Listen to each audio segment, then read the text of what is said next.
During Easter at my parents', my husband was helping clean the attic. Then he suddenly went pale and said, "Don't react, wait until your mom leaves."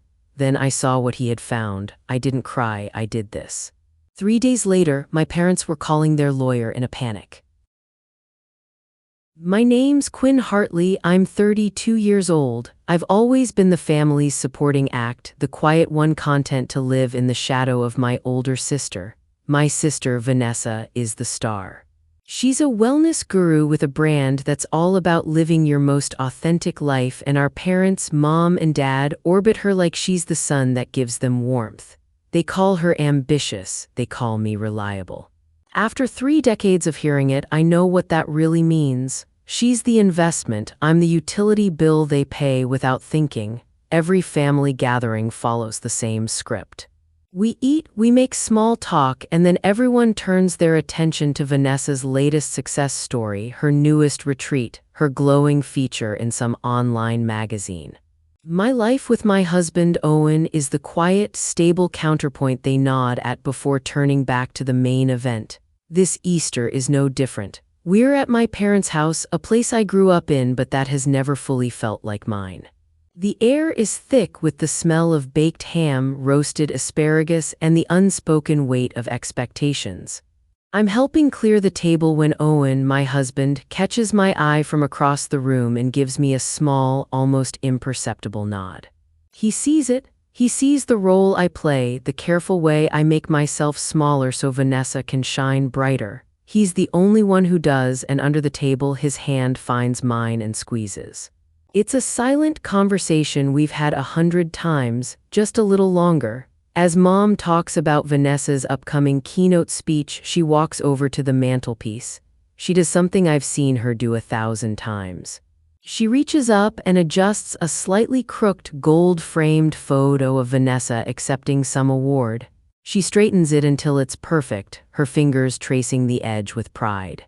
She never notices the smaller photo next to it, the one of Owen and me on our wedding day. It's also off-center, but it will stay that way. It always does. After dinner, as the last of the light fades from the sky, Dad claps his hands together. "Quinn, Owen, mind grabbing the old holiday bins from the attic?" It's phrased like a question, but it's a command. Vanessa is excused, of course. She has an early morning meditation call with her followers in Australia. The attic is suffocating, a dusty, sweltering museum of things my parents couldn't bear to let go of. Old furniture draped in white sheets stands like ghosts, and stacks of forgotten magazines lean precariously against the walls. The air is thick with the smell of old paper and cedar. Owen, ever practical, pulls the string for the single bare bulb and immediately gets to work, navigating the treacherous landscape of boxes. I'm just trying not to sneeze, my allergies already protesting the thick, stagnant air. He starts moving the big plastic bins marked Christmas and Thanksgiving. I'm supposed to be helping, but I'm lost in the sheer volume of stuff, a lifetime of accumulated memories that feel like they belong to someone else. He works his way toward the eaves where the roof slopes down sharply. "There's one more tucked way back here," he says, his voice muffled. He pulls at some loose, pink insulation that's spilling out from between the wooden beams. "What's this?" he asks, his voice suddenly clearer. "It's not a bin." Behind the fluffy insulation, nestled in the dark recess of the wall, is a small, dusty shoebox. It's a plain cardboard box, the kind you'd get with a pair of sensible shoes, and it's sealed shut with yellowed, brittle tape. There's no label, no hint of what's inside. It doesn't feel stored, it feels hidden. Dad's voice booms from the bottom of the attic stairs, impatient. "You two building a fort up there?" I look at the box, then at Owen. I grab it instinctively, a strange jolt running up my arm. I don't know why, but I have the sudden, certain feeling that this box was never meant to be found. I tuck it under my arm, shielding it from view behind a stack of old National Geographic magazines as Owen hauls the first of the holiday bins toward the stairs. We bring the bins down, my heart hammering against my ribs the entire time. I set the magazines on a dusty old dresser, the hidden box still clutched in my hand. Mom thanks us with a distracted smile, already talking to Dad about the leaky sprinkler head. I need to get out of there. I think I left my jacket in the car, I say, my voice sounding strangely high. I'll be right back. Owen follows me, no questions asked. He knows me better than that. In the quiet sanctuary of our Subaru, parked under the dim glow of the streetlights, the world outside feels miles away. I place the box on the dashboard, the dust motes dancing in the faint light. The tape is so old it cracks under my thumbnail with a dry little snap. My hands are shaking slightly as I lift the lid. Inside, there's no treasure, no old photographs, just a single manila folder. It looks official, legal, the kind of thing you store and forget about. My name is written on the tab in neat, cursive handwriting, Quinmore Hartley. I've never seen Moore used as my middle name before. I've never had a middle name at all. Owen leans over, his face a perfect question mark. What is it? He murmurs. I pull out the first document. The paper is thick and heavy, covered in dense, typed paragraphs. It's a trust agreement. The name at the top is Ruth Moore, grantor, Ruth Moore, my great-aunt who died when I was a teenager. The beneficiaries are listed below. Paula Hartley and Greg Hartley as trustees for Quinmore. Me, tucked into the side of the folder is a small, faded cloth sachet. I lift it to my nose. It smells faintly of lavender. It was my great-aunt Ruth's signature scent. It was the smell of her house, her clothes, her gentle hugs. Underneath the dense legal papers, there's a handwritten letter on pale blue stationery, the pages thin and delicate as a moth's wing. The envelope is addressed to me with a note in the corner, to be opened on your 18th birthday. I was 18 14 years ago. The letter is from Ruth. It starts, "My dearest Quinn, if you are reading this, it means I am gone and you are ready to know the truth about your mother, Alina, my mother." Paula is my mother. My heart hammers against my ribs so hard I feel it in my throat. I read on, my eyes flying across the page, the elegant script blurring together. The letter explains everything. Alina was Ruth's daughter. My biological mother, she had died in a car accident when I was 2 years old. Ruth was my grandmother. Paula, my mother's sister, and her husband, Greg, were my aunt and uncle. They were asked to be my guardians, to raise me as their own. The trust was created by Ruth to provide for me. It was an inheritance from my mother and from her, a legacy to ensure I would always be taken care of. Paula and Greg were the trustees, legally required to manage the money for my benefit and to tell me everything about Alina, about the trust, on my 18th birthday. They never did. They took my name, my story, and my inheritance, and they buried them in a shoebox in the attic. I look up from the letter, the familiar interior of our car suddenly alien. The world is tilting on its axis, spinning out of control. Owen just watches me, his hand resting on my shoulder, a silent, solid anchor in the storm that has just become my life. I carefully fold the letter, place it back in the folder, and without a word, I open the car door and walk back into the house. The friendly chatter from the living room sounds like a broadcast from another planet. The confrontation has already begun. I wait until Vanessa leaves, the self-satisfied roar of her white convertible fading down the street. Mom and Dad are in the kitchen, tidying up from dinner.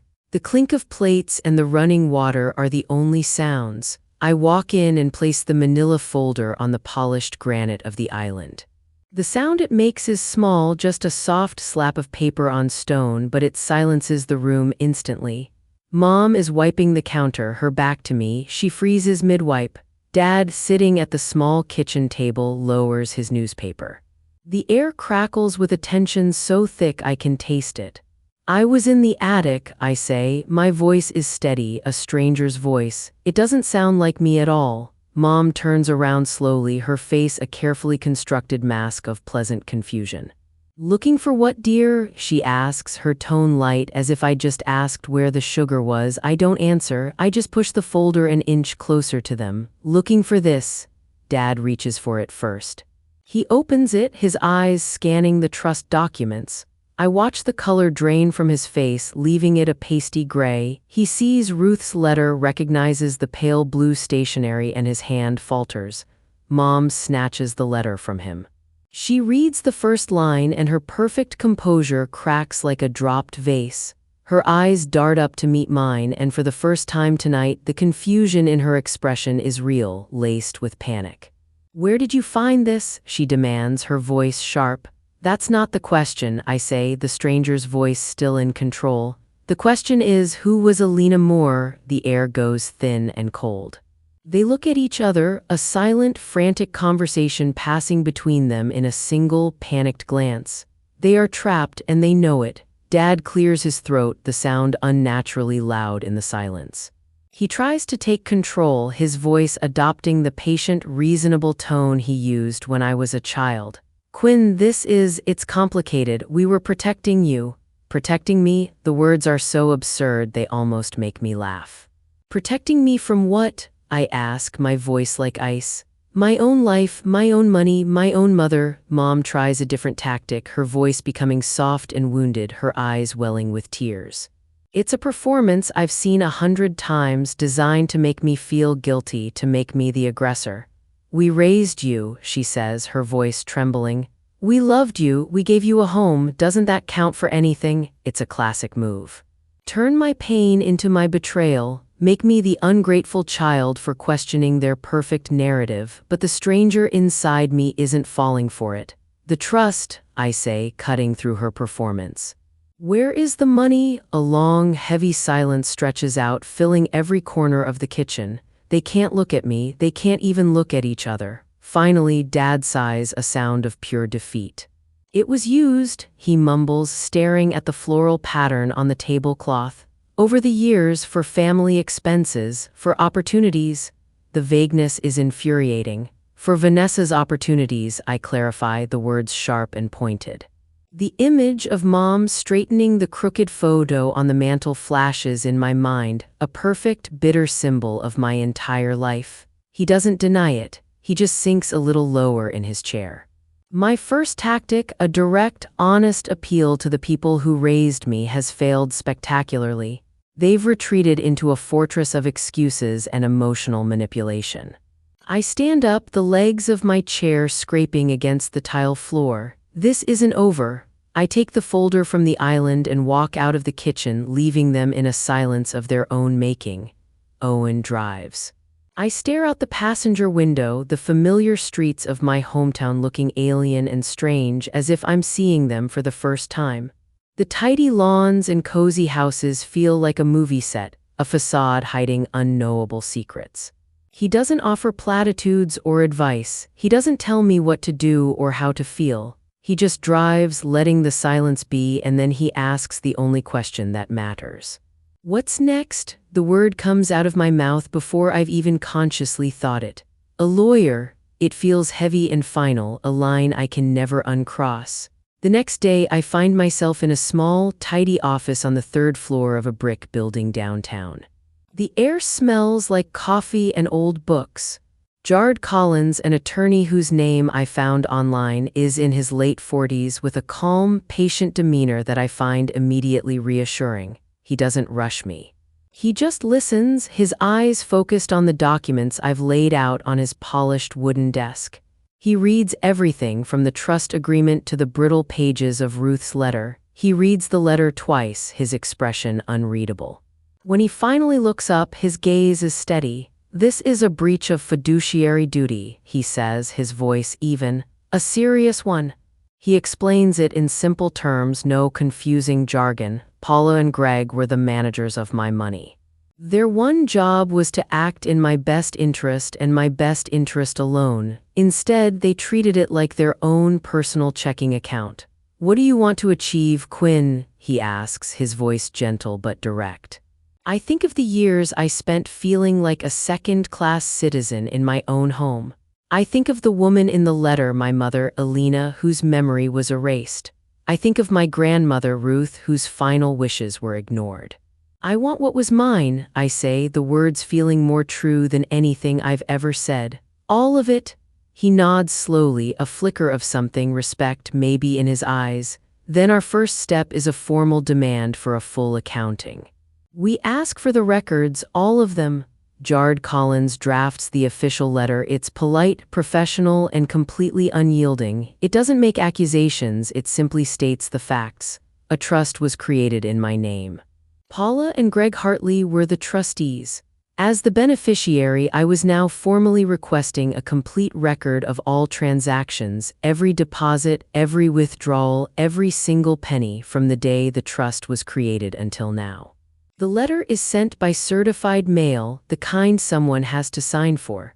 I feel a grim, hollow satisfaction imagining my mom's perfectly manicured hand signing the little green slip, her stomach dropping as she reads the name of the law firm in the corner of the envelope.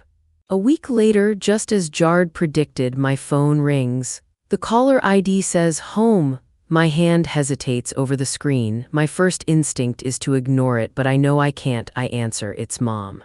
Her voice is strained, an awful, sickly sweet tone she uses when she's trying to control a situation. Quinn, honey, we got a letter from your representative. The way she says representative makes it sound like a dirty word. This is all just a terrible misunderstanding. She launches into a long, rambling explanation about how they can work this out as a family, how there's no need to involve outsiders. She carefully avoids admitting any fault, talking about how investments were complicated back then and how they always put both you and Vanessa first. I listened to the whole performance without saying a word, just letting the silence hang in the air after she's done spinning her story. Finally, I say Jard is waiting for the documents and I hang up the phone. The backfire is immediate and absolute. My attempt to handle this legally cleanly is being seen as a declaration of war. I realize with a sinking feeling that this isn't just about the money, it's about their absolute refusal to acknowledge the truth. My options have narrowed to one: there is no family solution. There is only the legal path forward, no matter how ugly it gets. A thick, heavy package arrives at Jard's office 2 weeks later. It's the financial records sent over by the lawyer my parents have hired. Jard has me come in. When I arrive, he's already organized the stacks of bank statements and transaction logs into a neat, horrifying timeline that covers 2 decades of my life. He sits with me at his conference table and walks me through it, page by page.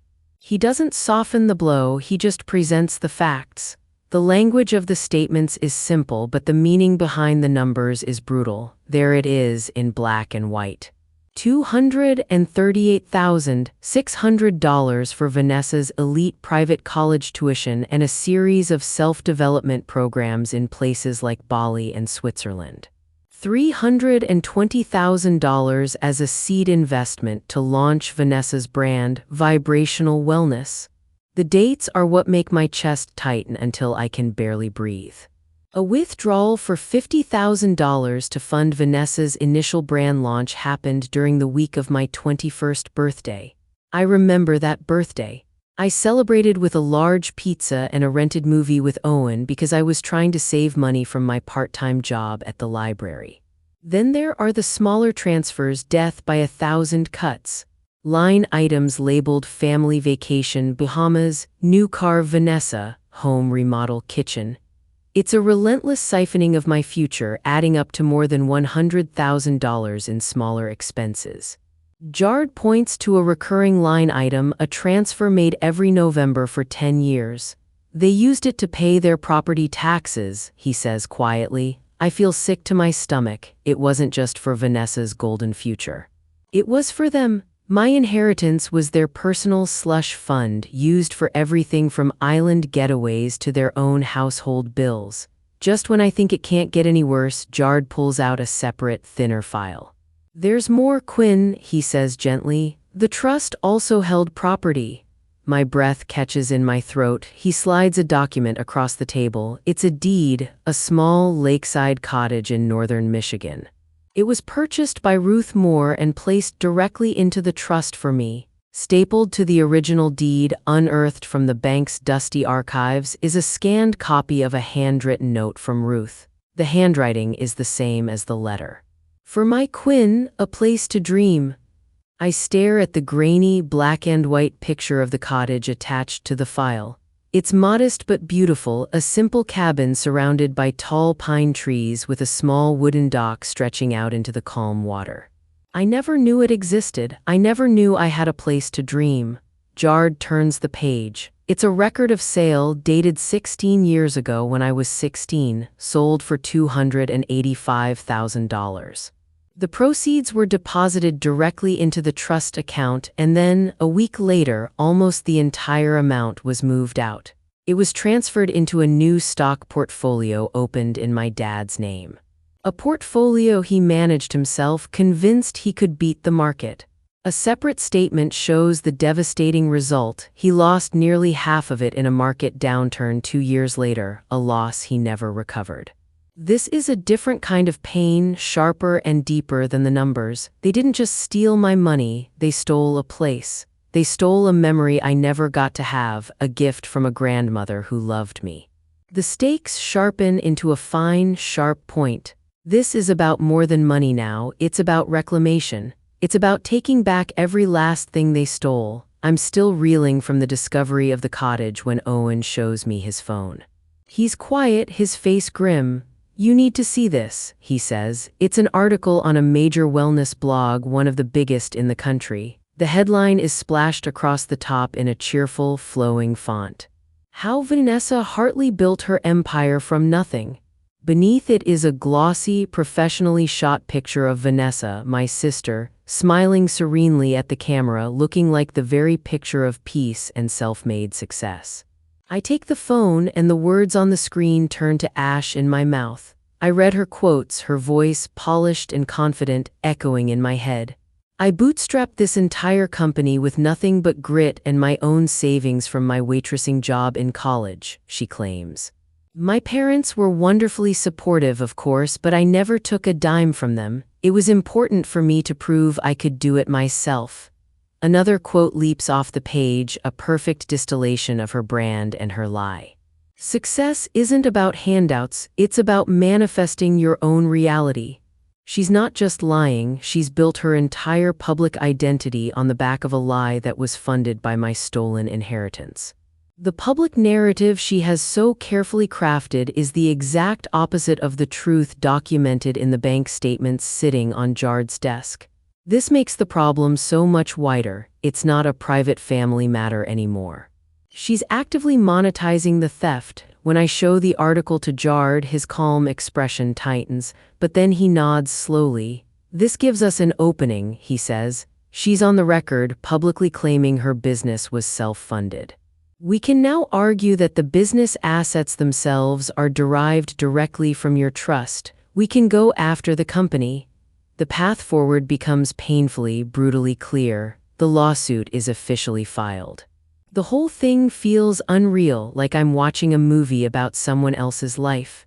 The next stage is called discovery, a process where both sides are legally required to turn over any relevant documents.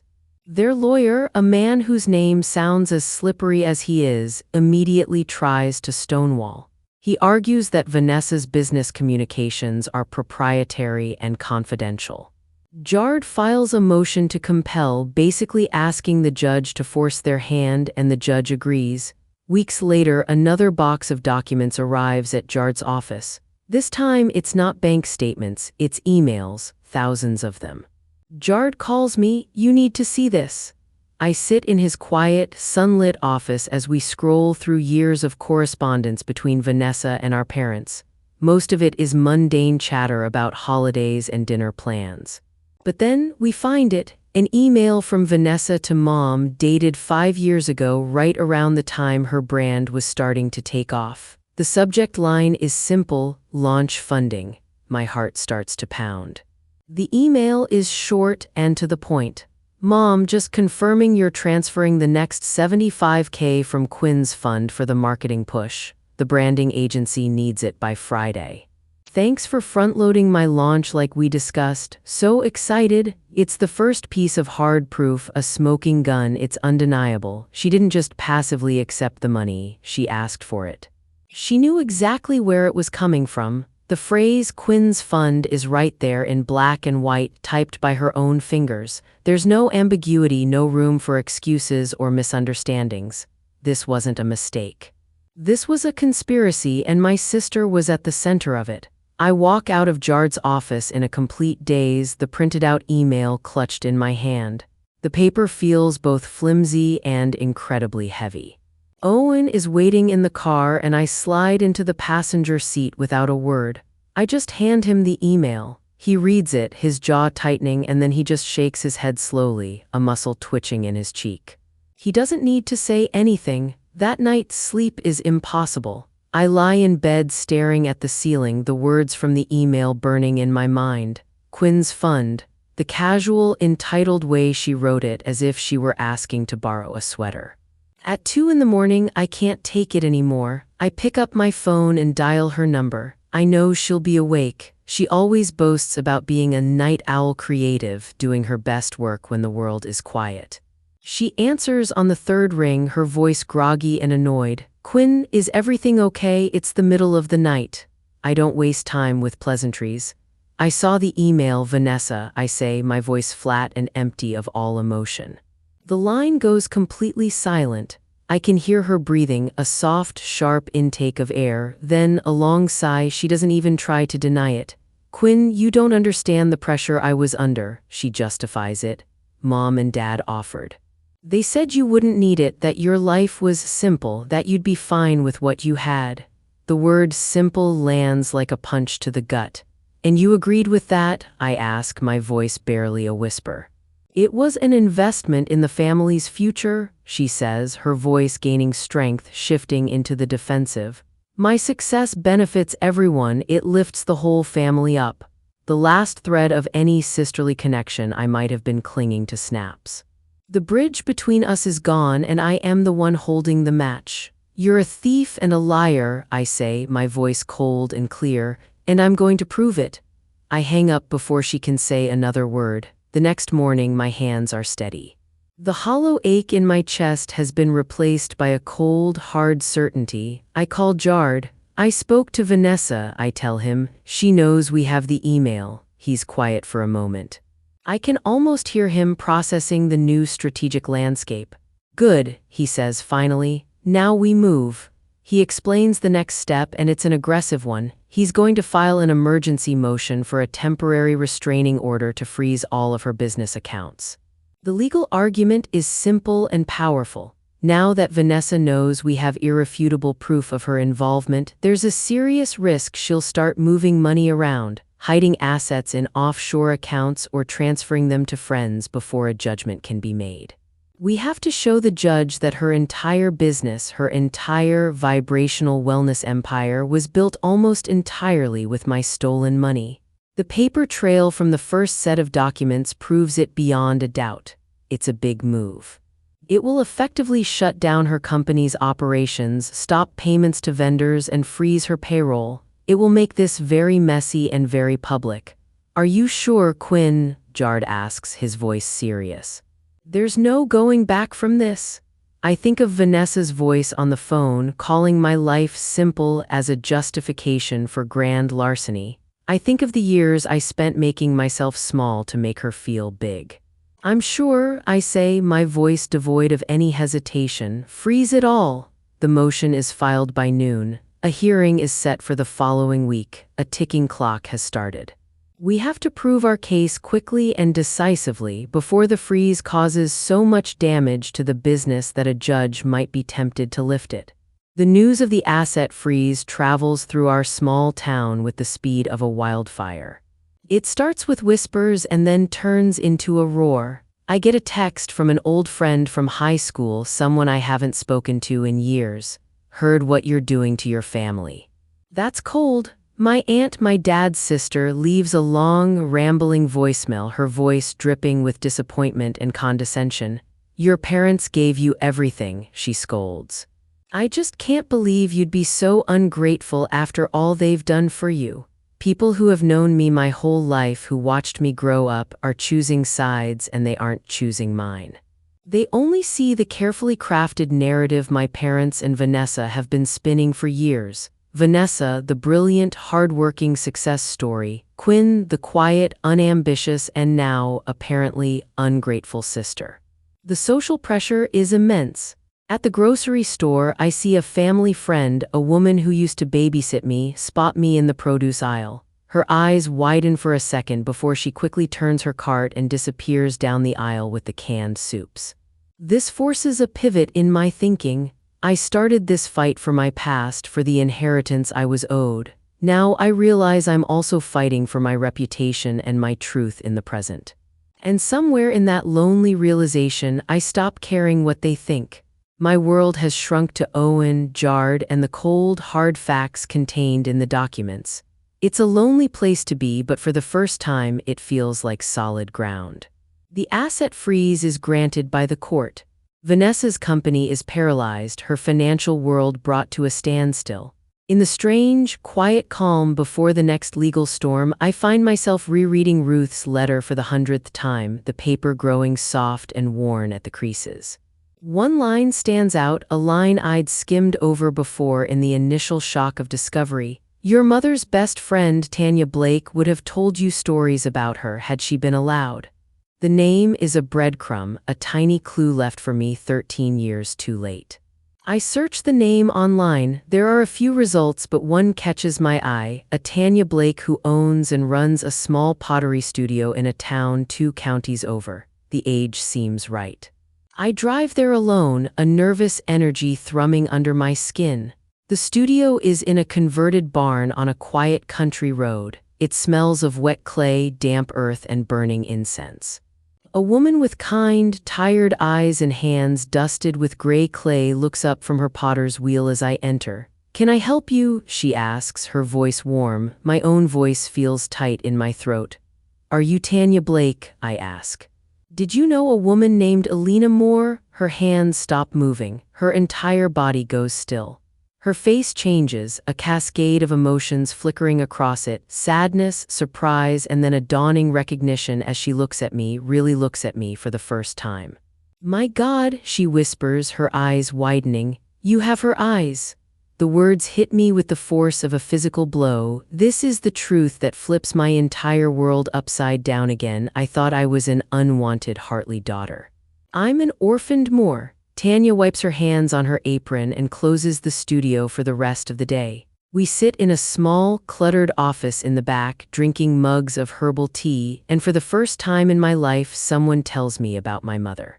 Tanya pulls out an old, faded photo album from a bookshelf. The cover is worn, the corners soft with age. And there she is, Alina, my mother. She's not a ghost from a legal document or a tragic story in a letter anymore. She's real. In the pictures, she's laughing, her dark hair is wild and windblown, and she has a smudge of bright blue paint on her jeans. She's vibrant and messy and so incredibly alive. Tanya tells me stories as she turns the pages. Alina was a painter. She was bold and impulsive and fiercely loyal. She loved loud music and terrible jokes. She wasn't anything like Paula, Tanya says with a small, sad smile. Paula always wanted order, everything just so. Alina thrived in chaos. They were like oil and water, even as sisters.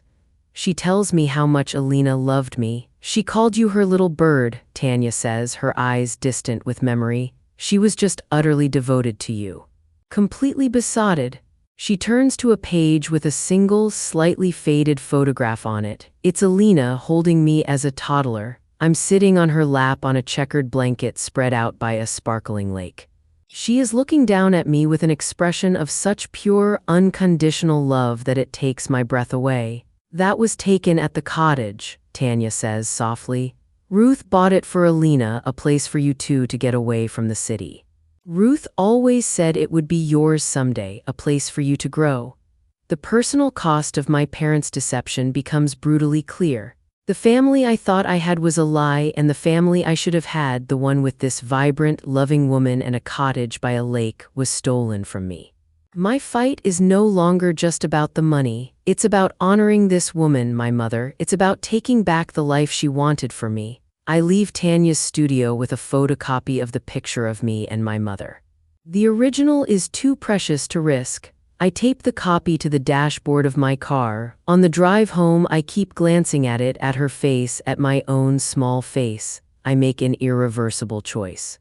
I am no longer just seeking financial compensation. I am reclaiming a legacy. When I get home, the house smells of roasted chicken. Owen has dinner ready. He takes one look at my face and knows something has changed. I met someone, I tell him, my voice thick with emotion. A friend of my mother's. I lay the photos on the kitchen table. I tell him the stories Tanya told me. I tell him about the messy, bold painter who was my mother. I tell him about the cottage. The goal I had in my mind has shifted, crystallized into something sharper and riskier. It's not enough to get the money back, I tell Owen, my hands flat on the table. I want them to be held accountable. Publicly, I want everyone who ever called me ungrateful to know exactly what they did to her, to me. This is no longer a legal dispute, it's a crusade. The next day, I call Jard. I want to amend the suit, I say, my voice steady. I want to add a claim for intentional infliction of emotional distress. He's quiet for a moment, then he warns me that it's a much harder claim to prove. It will make the fight longer, more expensive, and much, much uglier. Good, I say, let it be ugly. They didn't just fight back in court. They fought back in the one place they'd always been better at than I was, stories. The first thing that hit was a short piece in the local paper, an easy, sympathetic column with a photo of Mom at a garden club event, smiling like nothing had happened. Their lawyer fed the reporter a tight little narrative. Paula and Greg as the generous caretakers who'd taken in a niece after a family tragedy, and now that ungrateful girl was suing them for money. I read the words 3 times like they were foreign. They took care to never mention Alina's name or Ruth's letter or the trust. They framed it as a hurt family thing and me as the villain. The story ricocheted online. A wellness blogger who'd once interviewed Vanessa ran with the angle, and the comments were immediate, short, vicious little judgments. "What an awful daughter," someone wrote. "She should be ashamed." A neighbor from down the block posted a sanctimonious thread about family values. People sent screenshots of the headline. "Local family torn apart by lawsuit." Someone on Facebook dug up an old, flattering piece about Vanessa and posted it with a caption, "She's the real hero here." The pylon felt less like words and more like a physical weight pressing my chest down. I got texts from people I hadn't spoken to in years, half of them parroting the line about "how could you sue your parents?" My phone kept vibrating, calls I didn't pick up, DMs that accused me of greed. One morning, I opened my email to find a forwarded piece from a national gossip site repeating the same thing in louder type. The town felt smaller. A woman in line at the post office refused to meet my eyes. At church, a woman I'd once babysat for crossed herself and hurried away. My aunt left a voicemail on loop about betrayal and gratitude. The smear campaign was not clever, it was effective. It boiled the entire complicated history of my family down to a simple, mean headline that made me look like a monster. It hurt, and not because of the words themselves. It hurt because for years I'd let their story define me. They'd practiced being loved by people who mattered in our town. Watching them rewrite me so easily stung. And yet, beneath the noise, Owen did what he always did. He made the world around me smaller, safer. When the comments came, he closed the blinds. When my inbox filled with cruel messages, he set his phone to do not disturb and handed mine back to me when I was ready. He refused to let them make me a spectacle. That night, after a long day of calls with Jard, I curled up on the couch and he put on my favorite record, old soul music that smells like home even when home is messy. He made tea without asking, exactly how I like it, with so much milk it looked like the cup was half foam.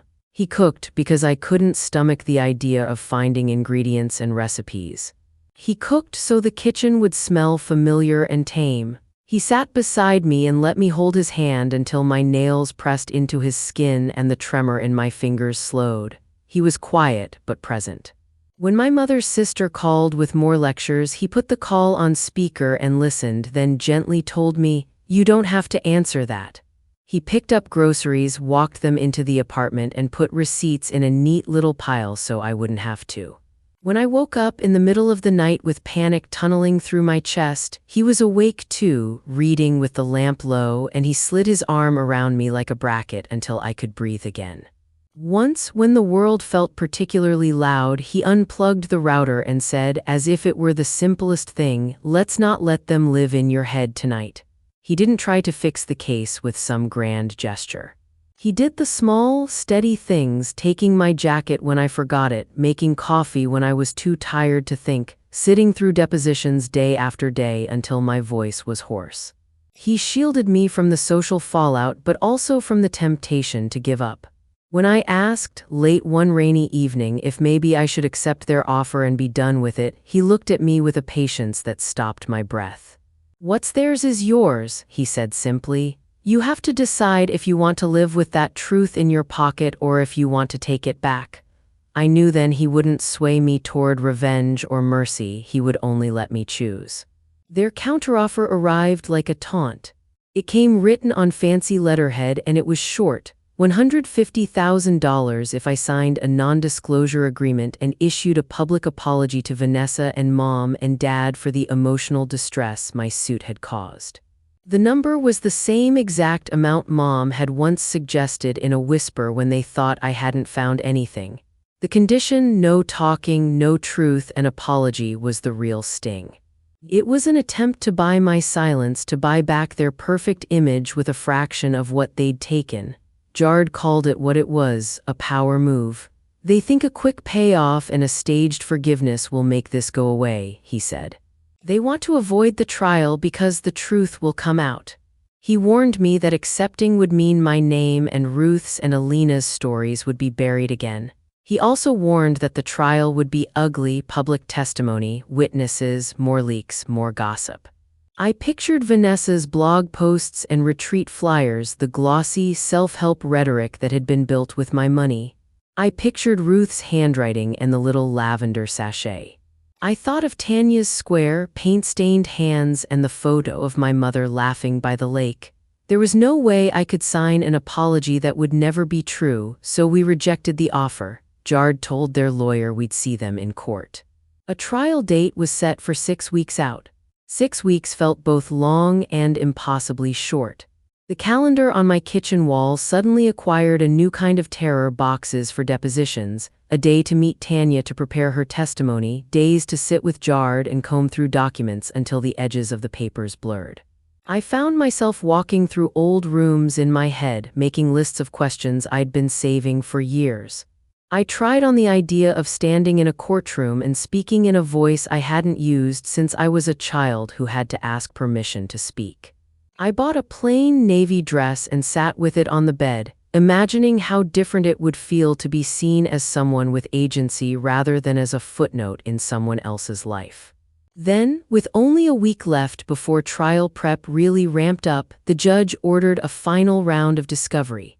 This meant we would get access to their phone records for a specific window around the time of Vanessa's major brand launch and around my 18th birthday. I remember the day Jard called me into his office with a printout that looked like any other pile of paper. On the surface, it was thousands of lines of tiny messages, mundane chatter, grocery lists, birthday plans. Jard took a slow breath as he began to scroll. I felt like I was watching a slow-motion reveal. Then we found the thread. It was a handful of texts between Mom and Vanessa from the week of my 18th birthday, the day they were legally supposed to tell me about the trust. Vanessa asked, plain and casual, "Did you tell her?" Mom answered, "No, not the right time, she's not mature enough." Vanessa replied, "Good, I'm going to show Dad my business plan. I'm going to need a serious cash injection to get it off the ground." Reading those words felt like watching a glass I'd been holding for my whole life shatter on the floor. It wasn't a mistake or a series of unfortunate decisions. It was a conscious choice. They had decided on the day they were supposed to hand me my life to keep it for someone else. My breath went thin, the paper slipped from my fingers and landed soft on Jard's desk. I knew then that everything I had been fighting for was not just about money. It was about a deliberate theft of my history and my future, and it had been planned. Sitting in that cold conference room for my deposition felt like stepping into a photograph where everything was already ruined. The table was long and flimsy, the fluorescent lights hummed, and their lawyer, Marcus Thorne, had a smile that never met his eyes. They asked me to tell the story again calmly, plainly, like I hadn't lived it for weeks. I did. I recounted finding the box in the attic, Ruth's letter, the bank statements, the cottage deed. Sometimes my voice wavered. Sometimes I watched my fingers drum on the wood and had to remind myself to breathe. Marcus tried the usual tricks. He asked about my job, my savings, where my husband and I kept our money, whether I'd ever felt jealous of Vanessa. There was a line of questions meant to paint me as petty or unstable. Did I have debt? Had I ever been fired? Was I being pressured by anyone to file this suit? The questions were designed to make me look small and needy, to distract from the real issue. I answered every question honestly. I wanted nothing in that room to be used against me later. Then it was Paula's turn. Jard was steady, like a metronome that might slow a hurricane. He asked her about the trust, about the written instructions in Ruth's papers. For a moment she held her composure, that practiced blend of wounded mother and moral certainty she'd honed over years. But when Jard slid the printed text messages across to her, those tiny lines of speech that had changed everything, she lost her footing. Her fingers trembled as she smoothed the paper, looking for a line to save herself on. Jard asked the direct question, "Mrs. Hartley, on Quinn's 18th birthday, did you inform her about the trust?" She hesitated, eyes flicking to me, then away. I don't recall the exact day," she said, voice thin. "We thought she wasn't ready." Jard pressed. He read the messages aloud, slow and clear, the words hitting the room like a hammer. "Did you tell her?" "No, not the right time." "She's not mature enough." "Good, I need a cash injection to launch my business." Mom's mouth opened and closed, tears gathered, but they weren't the honest kind. They were calculation dressed as grief. Marcus objected at every turn, but Jard kept bringing the conversation back to the facts. Watching Mom read that text, watching the color drain from her face, and for a breath seeing the faint outline of shame, was surreal. Then she looked at me and I saw pure, icy hatred for the first time. It wasn't surprise or regret. It was the kind of hatred reserved for someone who'd threatened a carefully built life. "Vanessa was showing remarkable promise," she said finally, voice shaking. "This was an investment. We were trying to help the family." The sentence was meant to soften everything, but it only proved what we already knew. They had chosen Vanessa over me deliberately, and they'd framed it as duty. Dad's deposition was worse. He came in blustery and defensive, like a man who'd practiced indignation. He tried to make excuses about being busy with work, about trusting that Paula would handle the finances. Jard laid out the records with quiet precision: the sale of the cottage, the transfer of funds into an account in Dad's name, the trade orders showing his signature. At first he denied remembering signing anything, then his voice grew smaller when Jard put the paper under his nose. "Is this your signature on the order moving the sale proceeds?" Jard asked. Dad's hands went white on the table. He mumbled something about trying to grow the money. "I was trying to make it better for everyone," he said, a defense that sounded thin and tired. Jard simply asked, "But did you ever tell Quinn the cottage existed?" Dad hesitated, as if the question stung a private shame. "It was just a property," he muttered. The shrug felt like contempt disguised as carelessness. By the time the depositions ended, the last sliver of wishful thinking I'd clung to was gone. This wasn't a series of small, thoughtless errors. It was a pattern. They'd taken decisions about my life and hidden them, and they'd lied to me for years. There was no apology in sight, no softening, no moment when one of them would admit that maybe they'd been wrong. They'd built a life on my silence and were doubling down now that I'd opened my mouth. 2 weeks later, the trial date was stamped on the calendar like a verdict before the judge even spoke. We'd rejected their offer, $150,000 and a gag order, and now the only path forward was the courtroom. I felt the small, sane part of myself whisper to accept it, sign the papers, and move on. The louder parts, the part with Ruth's handwriting in its pocket, told me I couldn't. There were things more important than comfort: truth, a name, a place that should have been mine. Jard told me quietly that the next fortnight would be brutal. There would be witness lists, more depositions, evidence to authenticate, witnesses to prepare. We rehearsed my testimony until my words felt practiced, until the tremor in my voice could be controlled. I practiced sitting still and breathing through the heat in my ears when someone tried to bait me. Owen sat through every practice session, his hand on my knee, his face a calm horizon I could return to when the land around me shook. The eve of the trial is a kind of hollowed-out, solemn thing. Our apartment felt both too small and too crowded with worry. Owen had made my favorite dinner, the smell of roasted garlic filling the kitchen like a small kindness. He put on quiet music, something steady and old, and he lit the candle I liked because its light was soft and not demanding. I tried to eat, but my stomach was a knot, and most of the food went cold on my plate as I stared at the calendar on the wall. I lay awake that night with the city quiet below us and the clock ticking like a slow drum. The questions I would have to answer scrolled through my mind. Why did I wait so long? Why am I making them suffer? The fear of estrangement gnawed at me. They had been my parents in all the ways that matter. They raised me, fed me, taught me how to tie my shoes. Even with all the evidence, even with Ruth's letter in my hand, a part of me clung to the old story because it was comfortable and known. Winning the case might mean reclaiming what was mine, but it also meant cutting ties so deeply they might never heal. At 2 in the morning, my phone buzzed and the screen lit the dark room. It was a text from a number I didn't recognize.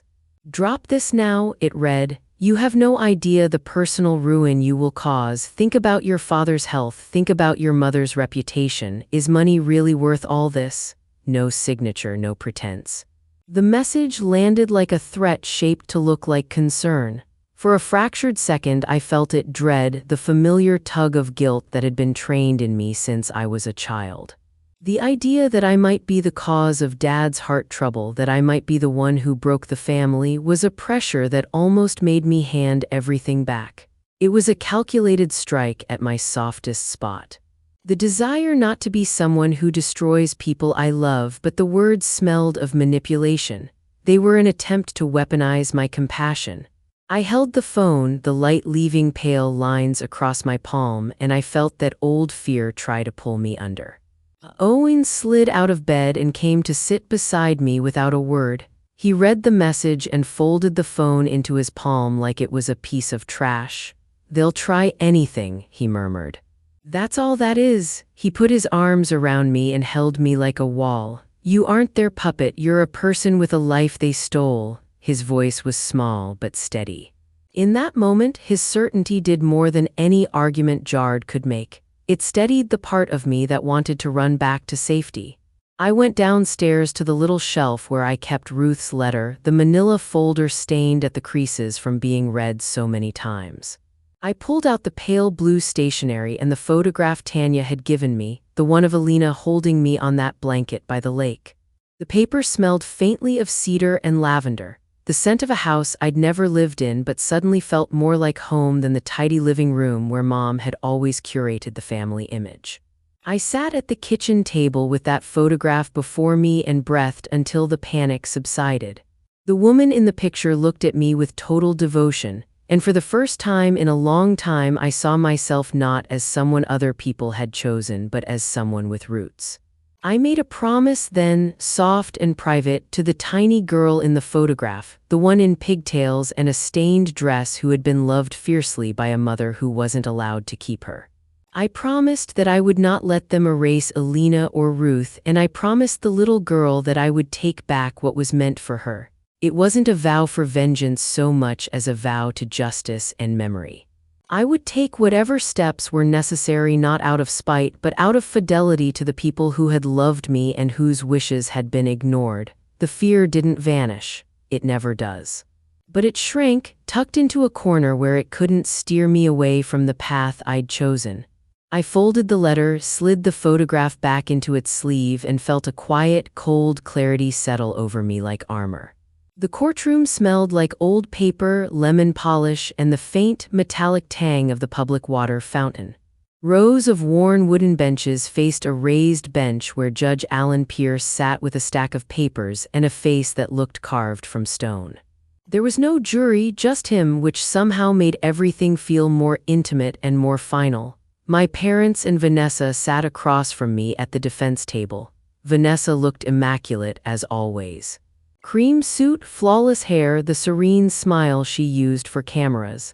Mom kept her hands busy twisting the strap of her purse. Dad stared straight ahead like he could will himself innocent.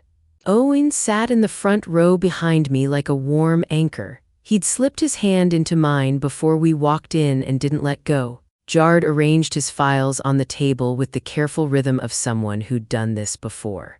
He glanced at me, gave the slightest nod, and then stood to speak. The clerk called the case and Judge Pierce looked up without ceremony. "Mr. Collins, you may proceed," he said. Jard began simply. He explained who Ruth was, read the lines from her pale blue letter, and laid out the papers with a calm that made every fact land harder. He talked in plain sentences. This was a woman's inheritance, left to make sure a child would have a future, and the people who promised to watch over it used it instead. He put the deed to the cottage on the table and slid the bank statements across so the judge could see the numbers himself. Then he pulled up the printed emails and the text messages, the ones where Vanessa thanked Mom for front-loading my launch from Quinn's fund, and the messages where Mom and Vanessa decided not to tell me on my 18th birthday. They played like a confession when Jard read them aloud. There was a hush, the kind that makes the air feel thin. Dad's face went a shade paler, Mom's hand went white on her purse. Vanessa didn't look at me. She fidgeted with her fingers a few times, then forced her face into that same serene expression she used on stage. I sat very still. I felt like I was watching my life get unstitched in front of me, but I was also watching the stitches I'd never seen finally come loose. Jard called witnesses who confirmed the documents came from the bank and the email server. He explained, simply, that money from Ruth's trust had been moved over and over into accounts used to pay for tuition, travel, brand launches, and home improvements. He showed the deposit from the cottage sale being moved into an account in Dad's name and the subsequent trade that lost so much of that money. He laid out the small transfers too, the vacations, the car payments, the family expenses that added up over the years. The judge leaned forward more than once. Paper rustled. A pen clicked. Vanessa's lawyer tried to interrupt, but Judge Pierce shook his head and let Jard finish. When Jard shifted and put up the article with Vanessa's quotes, "I bootstrapped this entire company. I didn't take a dime," you could feel the contrast like light meeting shadow. Then Jard showed the emails where she asked for specific amounts and thanked Mom for arranging transfers from Quinn's fund. The room seemed to inhale. Vanessa's expression faltered for the first time. Her voice, when she tried to answer, sounded different, strained, and smaller, not the confident warmth she used in videos. She said she'd believed the money was family support, that Mom and Dad told her it was available. But Jard had the texts from the exact days the decisions were being made, where they chose to keep me in the dark. Mom tried the old line about protecting me. She wasn't ready, she said in a voice thin with practiced hurt. "We thought it best." The judge's eyebrows drew together. He asked in a flat voice, "Protecting her by spending her money on your favored child?" It wasn't a rhetorical question. Mom's eyes filled, and for a moment her face looked small and human. Then she hardened. "Vanessa was a bright young woman with promise," she said. "We wanted the best for her." Watching Dad was worse in a way. He'd come in bluster, trying to sound like the busy man who simply had too much on his plate.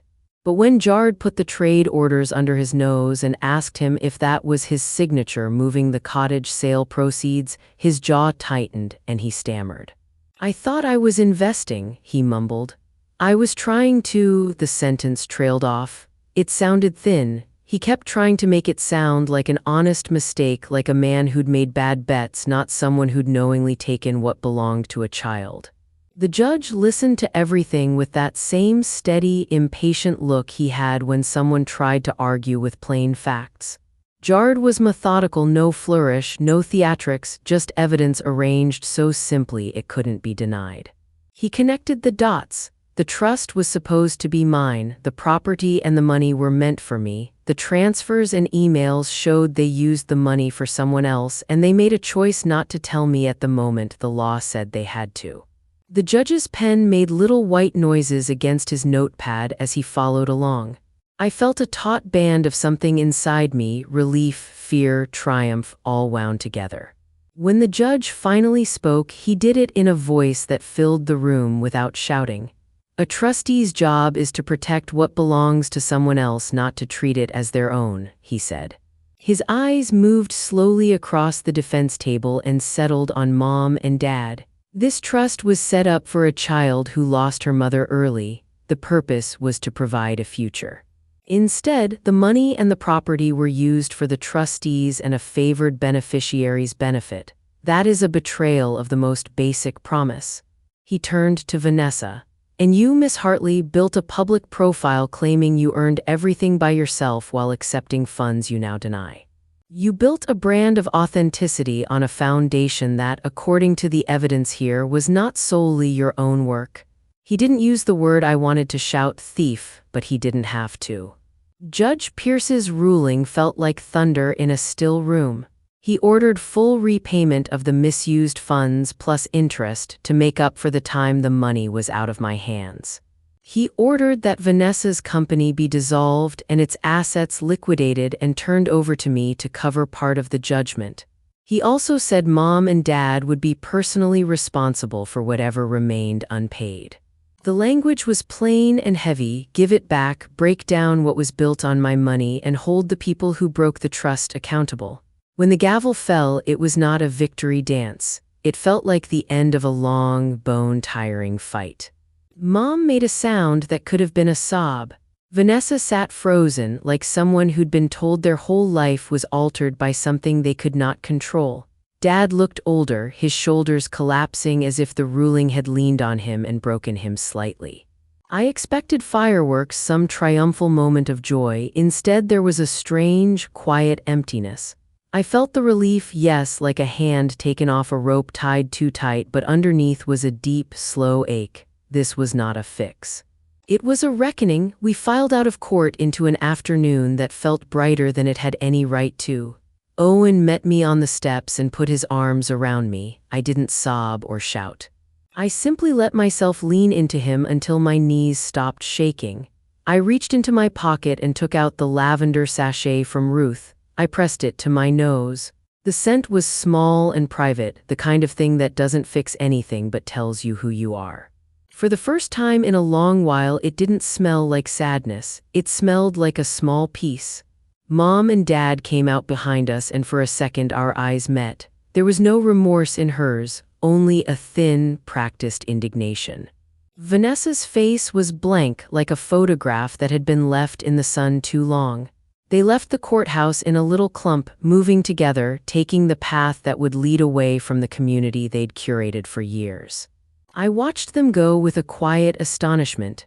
They had lost what they'd built, not because I wanted them to suffer, but because the truth finally had weight. In the weeks that followed, the quiet settled into a different shape. Money began moving as the judge ordered, slowly and carefully. The first bank transfer that hit my account was exactly $150,000, the same amount they had once offered me to buy my silence. The irony cut through me like cold air. It was a number with meaning now, a reminder that they had tried to buy the truth and had thought they could bury it with a check and a fake apology. My parents had to sell the house. The place I grew up in, the living room where Mom adjusted Vanessa's picture and where the attic hid a secret, became someone else's project.